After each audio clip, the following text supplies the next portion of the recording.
Hello. आज की कहानी छुट्टी का दिन।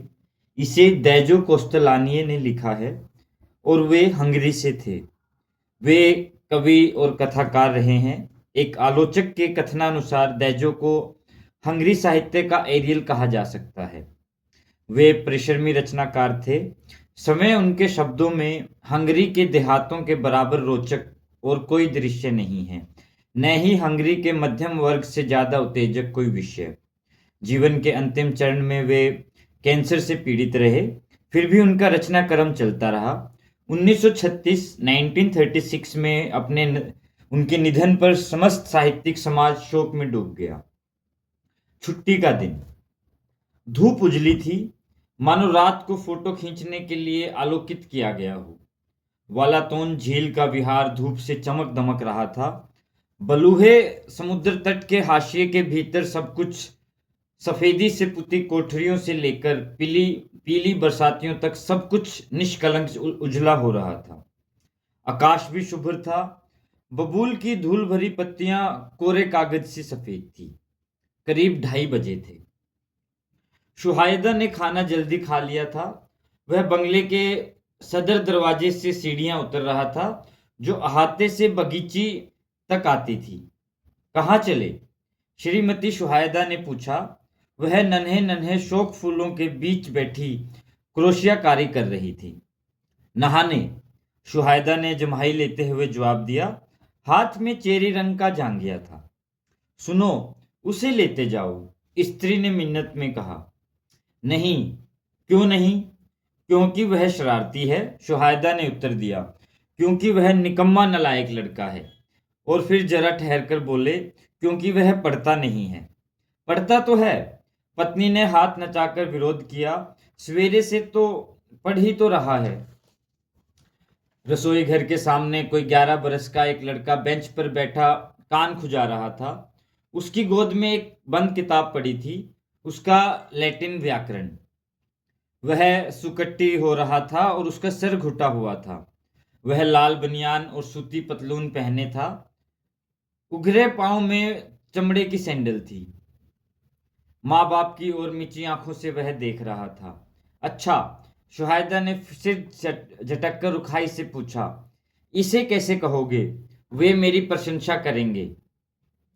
लॉर्डर इन टूर, लड़के ने मुंह से कहा। वह बिना सोचे घबरा कर बोला था, मगर उत्तर देने के पहले खड़ा हो गया था, मानो स्कूल में हो।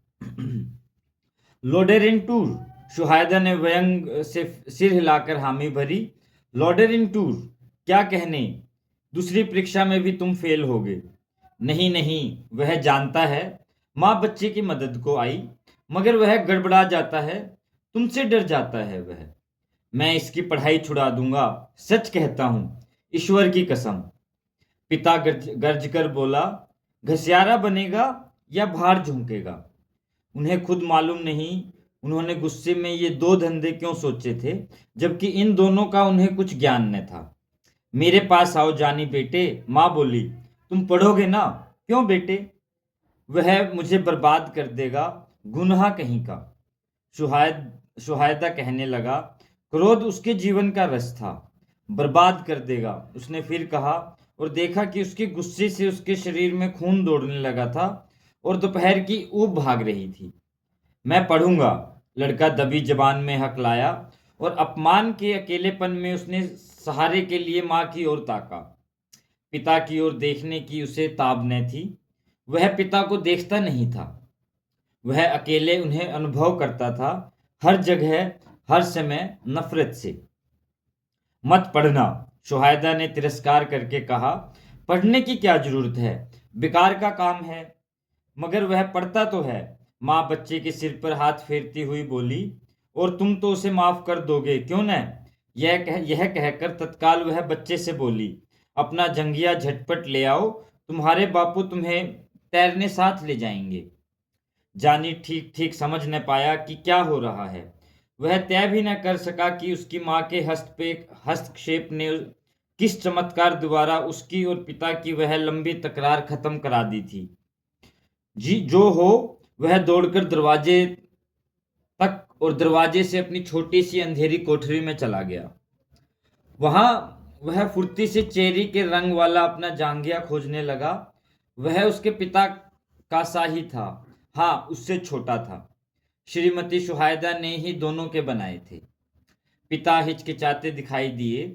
अपनी पत्नी के निवेदन का स्पष्ट उत्तर न देकर वह गूजबेरी की झाड़ी के पास छिटके रहे, मानो लड़के को के लपक कर आ जाने की प्रतीक्षा कर रहे हों। फिर उन्होंने मानो इरादा बदल लिया और बगीचे के छुटके दरवाजे से निकल आए झील की ओर, और वह और दिनों से धीमी चाल चलने लगे। लड़के को अपनी झांगिया खोजने में 1 मिनट लग गए। जानी माध्यमिक स्कूल की दूसरी श्रेणी में लैटिन की परीक्षा में फेल हो गया था। जानी माध्यमिक स्कूल की दूसरी श्रेणी में लैटिन की परीक्षा में फेल हो गया था। वह शरद में फिर परीक्षा देने की तैयारी कर रहा था, परंतु कुछ ढीला सा था। पिता ने दंड दिया था कि सप्ताह भर तैरने को नहीं मिलेगा। ऐसे 2 दिन और बिन तैरे काटने होते। इससे हाथ आए सुनहरे अवसर का वह जी भरकर उपभोग करना चाहता था। उसने सारे कपड़े लत्ते खंखोर डाले। अतः जब उसे झांगिया मिल गया तो उसे वह तह करना भूलकर हाथ में उठाए हुए वह अहाते में दौड़कर आया। माँ माँ वहां उसका इंतजार कर रही थी। उसने पंजों के बल हुमस कर वह प्यारा मुंह चूमा जिसको उसकी इतनी फिक्र थी, और पिता के पीछे भागा। माँ ने पीछे से आवाज दी कि मैं थोड़ी देर में तट पर आऊंगी। शुहायदा अपने लड़के से कोई 20 कदम आगे था। अपनी चमड़े की सैंडलों से धूल उड़ाता हुआ जानी उसके पीछे दौड़ा। कैंपियन की झाड़ी पर उसने अपने बाप को जा पकड़ा, मगर वह सीधा उसके पास तक नहीं गया। बगल बगल दुबका हुआ ऐसे चलने लगा जैसे वह कुत्ता चले जिसे ठीक मालूम न हो कि उसे पुचकारा जाएगा या नहीं। पिता ने एक शब्द भी नहीं कहा। उनका चेहरा, जिससे बच्चा कनखियों से बार बार ताक रहा था, कठोर और सपाट था। वह सिर उठाए शून्य में देख रहे थे। उन्होंने बगल में चलते हुए बच्चे को देखा ही नहीं, जैसे कि उन्हें उसके होने का ज्ञान ही न हो। जानी को जानी जो कि कुछ मिनट पहले बहुत खुश हो गया था, फिर निराश और निस्तेज हो गया। उसे प्यास लग रही थी। वह पानी पीना चाहता था, या चाहता था कि किसी पेड़ के पीछे छिपा रहे या फिर लौट ही जाए।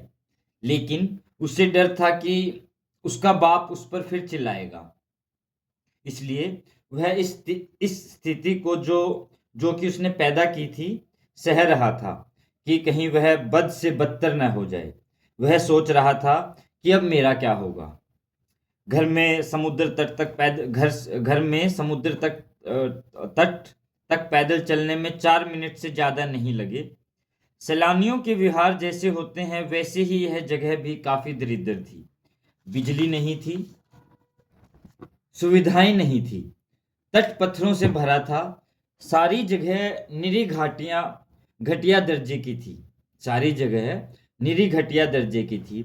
कम तनख्वाह वाले क्लर्क अपनी गर्मियों की छुट्टियां सपरिवार बिताने यहाँ आया करते थे। उमस से भरे अहातों में शहतूतों के नीचे औरतें और आदमी नंगे पांव अधनंगे बदन बैठे थे। कोई तरबूज खा रहा था, कोई भुट्टा। शुहायदा ने जान पहचान वालों से भले मानुषों की तरह नमस्ते किया। विराम संधि के इन आनंदमय क्षणों में बच्चे ने विश्वासपूर्वक नतीजा निकाला कि उसके बाप के मन में उतना गुस्सा नहीं है जितना वह देखता है।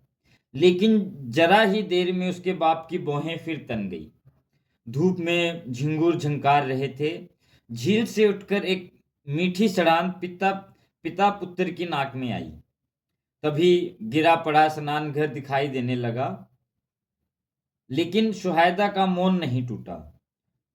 चौकीदारनी श्रीमती इस्तेनेश ने, जो कि सर पर बूंदकियोंदार लाल रुमाल बांधे थी, उन दोनों की कोठरियां खोल दी। एक पिता के लिए और दूसरी, जिसमें आमतौर से श्रीमती शुहायदा कपड़े बदलती थी, लड़के के लिए। एक पुरानी नाव की मरम्मत में लगे हुए एक नौजवान को छोड़कर समुद्र तट पर और कोई न था। वह नौजवान उस वक्त कुछ टेढ़ी मेढ़ी जंग खाई कीलें हथौड़ी से सीधी करने की कोशिश कर रहा था। पहले जानी ने कपड़े बदले पहले जानी ने कपड़े बदले।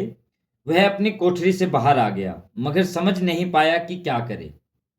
पहले खुद पानी में उतरने की हिम्मत उसे नहीं हो रही थी, हालांकि इसके लिए न जाने कब से वह व्याकुल था।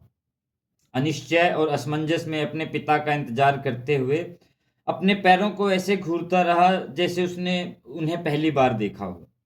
आखिरकार शुहायदा चेरी रंग का जांघिया पहने हुए अपनी कोठरी से बाहर निकला। वह कुछ मुटा चला था, लेकिन उसकी काठी मजबूत थी और उसका सीना काले बालों से भरा हुआ था, जिसे देखकर बच्चा हमेशा चकित रह जाया करता था। जानी ने उसके मुंह की ओर देखा, उसकी आंखों का भाव पढ़ने की कोशिश की, पर वह उनके भीतर न झांक सका। सुनहरे फ्रेम वाला चश्मा इतना तेज चमक रहा था। असमंजस और लज्जा से वह खड़ा अपने पिता को झील में बैठते देखता रहा। वह उसके पीछे पीछे नहीं गया। एकाएक शुहायदा ने दूसरी ओर मुंह किए उसको डांट बताई, चले आओ। तब तब भी वह पानी में कूदा नहीं, न मेंढक की तरह तैरने का अपना आमतौर का तरीका बरता। वह बस सहमा सहमा अपना पिता के पीछे हिचकिचाता हुआ बढ़ा। उसे प्रोत्साहन के एक शब्द की प्रतीक्षा थी। शुहायदा ने बच्चे का बर्ताव लक्ष्य किया। डरते हो? उसने उधर पीठ किए हुए बेरुखी से पूछा। नहीं। तब फिर बेवकूफ की तरह क्या कर रहे हो? दोनों उस बांस के पास खड़े हुए थे जहां पानी बच्चे की छाती तक और पिता की कमर के जरा नीचे तक आता था। दोनों ने पानी में गर्दन तक डुबकी लगाई और उसके मधुर दुलार और उसकी सेब जैसी सफेद चमक का आनंद लिया। शुहायदा का मन प्रसन्न हुआ तो उसे खिलवाड़ सूझा। दोस्त, तुम डरपोक हो। नहीं। शुहायदा ने अपने बेटों को दोनों हाथों में ऊपर उठाया और पानी में फेंक दिया। जानी दूर खड़े जोरों के छपाके के साथ चुतड़ों के बल पानी पर गिरा। झील उसके तले खुल गई और फिर उसके सिर के ऊपर गरजती हुई एक रहस्यमयी हुंकार के साथ बंद हो गई। जानी दूर खड़े जोरों के छपाके के साथ चुतड़ों के बल पानी पर गिरा। झील उसके तले खुल गई और फिर उसके सिर के ऊपर गरजती हुई एक रहस्यमयी हुंकार के साथ बंद हो गई। उसे हाथ पांव मारते हुए एक सतह तक आने में कुछ सेकंड लगे। पानी उसके मुंह और नाक से बुलबुले बनाता हुआ निकल रहा था। उसने अपनी दोनों मुट्ठियों में अपनी चौधियाई हुई आंखें मली। लगा? पिता ने पूछा। नहीं। तक एक बार और हो जाए। एक, दो, और उसने लड़के को दोनों हाथों में उठा लिया। तीन शब्द कहते ही उसने लड़के को उसी दिशा में, लेकिन उससे कुछ और दूर अगले खंबे के आगे, जिससे कई रस्सियां बंधी हुई थी, घुमाकर फेंक दिया।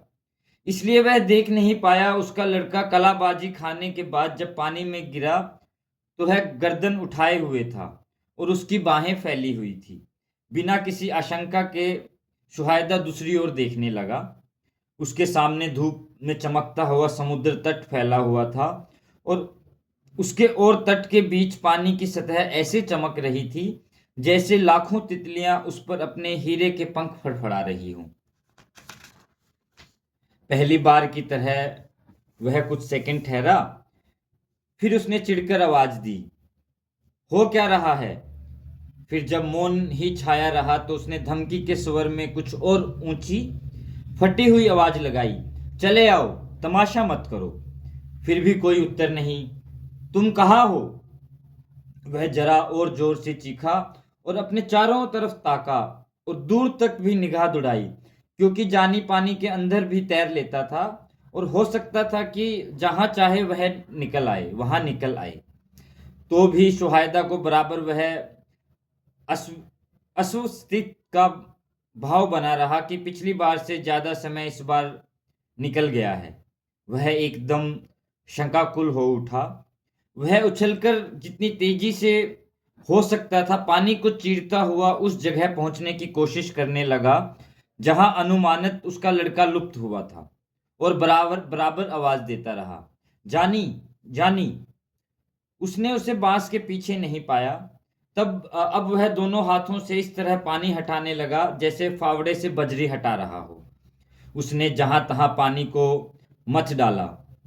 उसने तल में झांकने की कोशिश की, लेकिन मटमैला पानी अगम ही बना रहा। उसने अपना सिर, जो कि अभी तक सूखा था, पानी के भीतर डाल दिया। उसकी आंखें चश्मे के पीछे मछली की आंखों की तरह उभर आई। फिर उसने पानी के बीच बकायदा खोजना शुरू किया। तल की मिट्टी पर पेट के बल लेटकर, झुककर, सिकुड़कर, पहले एक करवट, फिर दूसरी लेकर, चारों ओर चक्कर लगाकर, फिर इधर से उधर जाकर, लेकिन सब बेकार था। लड़का कहीं नहीं मिल रहा था और उसके चारों ओर पानी ही पानी था। पानी की भयंकर एक रूप था। वह हांफता और बड़बड़ाता हुआ बाहर आकर दम लेने लगा। जब वह पानी के नीचे था तो उसे एक स्पष्ट सी आशा थी कि जब वह बाहर आएगा तो उसका लड़का वहां आ चुका होगा। या तो हंसता हुआ बांस के नजदीक, या उससे और आगे खड़ा होगा, या शायद कपड़ा पहनने के लिए कोठरी में भाग गया होगा। लेकिन जब शुहायदा ऊपर आया तो उसने जाना कि हालांकि नीचे समय अनंत प्रतीत हो रहा था, वह वास्तव में कुछ ही सेकंड पानी के भीतर रहा था और उतनी देर में उस झील से दूर कहीं नहीं जा सकता था। पानी की सतह के ऊपर एक ऐसी शांत निस्संगता छाई हुई थी जिसकी कल्पना पहले कभी करना उसके लिए असंभव था। हेलो, हेलो, उसने तट की ओर मुंह करके जिस स्वर में आवाज दी, उसे वह समय पहचान नहीं पाया। वह कहीं नहीं मिल रहा है। जो लड़का नाव में ठोंक पीट कर रहा था, कान पर हाथ रखकर सुनने लगा। क्या बात है? वह कहीं नहीं है, पिता ने व्याकुल होकर जवाब दिया। कौन? उसका पता नहीं चल रहा। वह इतने जोर से चिल्लाया कि उसकी आवाज बंद गई। दौड़ो, दौड़ो! लड़के ने हथौड़ी नाव के अंदर रख दी, पतलून उतार फेंकी जिससे कि वह सूखी रहे, और झील में धंस गया। वह जितनी तेजी से आ सकता था आ रहा था, लेकिन पानी में खड़े हताश आदमी को लगा जैसे वह खाली इतरा रहा है। इस बीच शुहायदा ने एक के बाद एक कई गोते लगाए और घुटनों के बल चल चलकर एक और दिशा में भी खोजा। हर बार जब वह दूर तक जाता तो यह देखकर कि वह बहुत दूर निकल आया है, हर बार वहीं लौटकर जाता जहां से चला था, और जहां मानो वह अपने को पहरे पर खड़ा कर आया था। वह दोनों हाथों से पकड़कर खंबे से लिपट गया, मानो उसे जो चक्कर आ रहा था उसका शिकार होने से बचना चाहता हो। नौजवान जब तक शुहायदा के पास पहुंचा, तब तक शुहायदा बदहवास हाँफने लगा था। वह लड़के के किसी सवाल का ठीक जवाब न दे सका। दोनों निरुद्देश्य इधर उधर खोजते भटक रहे थे। तट पर श्रीमती इस्तनेश हाथ मल रही थी। उसकी चीख पुकार से 20-30 आदमियों की भीड़ जमा हो गई थी। वे कांटे और जाल लाए। एक डोंगी भी दुर्घटना के स्थल की ओर रवाना की गई, जिसकी कोई जरूरत न थी क्योंकि पानी वहां काफी छिछला था।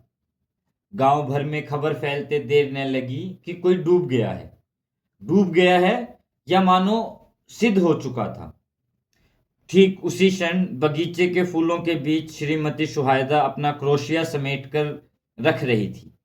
वह उस अंधेरी कोठरी में गई जिसमें थोड़ी देर पहले जानी अपना झांगिया ढूंढने गया था। उन्होंने कोठरी को ताला लगाया और जैसा कि उन्होंने जानी से वादा किया था कि वह झील की ओर चल पड़ी। धूप की चकाचौंध से बचने के लिए छतरी लगाए वह यह सोचती हुई कि नहाए या न नहाए धीरे धीरे चल रही थी। आखिर में उन्होंने न नहाने का फैसला किया। जब कैंपेन की झाड़ी आई तो उनकी उधेड़ बुन का तांता टूटकर बिखर गया और वह छतरी बंद करके दौड़ने लगी। वह दौड़ते ही दौड़ते समुद्र तट पर पहुंची।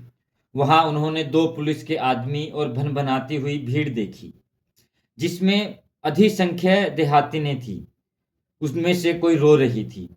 माँ तुरंत समझ गई कि क्या हुआ है। विवश बिलखती हुई वह समुद्र तट की ओर गिरती पड़ती चली, जहां बालू में चित पड़े उसके बेटे के चारों ओर एक छोटी सी भीड़ ने घेरा बांध लिया था। उन्होंने उसे वहां आने नहीं दिया। उन्होंने उसे एक कुर्सी पर बिठा दिया। वह बेहोश हो चली, मगर बार बार पूछती जा रही थी, क्या उसके जान बाकी है? नहीं, उसकी नहीं थी। उन्होंने 15 मिनट खोजने के बाद उसे खंबे के ठीक पीछे वहीं पाया था जहां उसका पिता उस समय गोता मारता रहा था। उसके दिल ने धड़कना बंद कर दिया था। उसकी पुतलियों पर रोशनी बेअसर हो गई थी। डॉक्टर ने उसे उल्टा लिटाकर उसके पेट से पानी निकालकर उसके सीने को मलकर नकली सांस देने की कोशिश भी की थी। छोटी छोटी मुर्दा बाहों को बड़ी देर तक कसरत कराकर आले से दिल की धड़कन सुननी चाहिए थी, पर सुन नहीं पाया था। अंततः उसने अपने औजार अपने बक्से में रख लिए थे और चला गया था। वह मौत जो इतनी अचानक, इतने धोखे से हुई थी, वह हमेशा के लिए सत्य, निश्चित और अटल हो गई थी, जैसे कि पर्वतों में सबसे महान पर्वत हो। माँ को एक किसान के रेहड़े में घर लाया गया। सुहायदा अपना चेरी रंग का जांघिया पहने तट पर बैठा रहा। उसके चेहरे और चश्मे से पानी और आंसू टपक रहे थे। वह अपने से ही कहता रहा, हे ईश्वर, हे ईश्वर, हे ईश्वर। आखिरकार उसे उठाकर खड़ा किया गया और कोठरी में ले जाया गया कि वह कपड़े बदल ले। तब 3 बजा था। Thank you so much.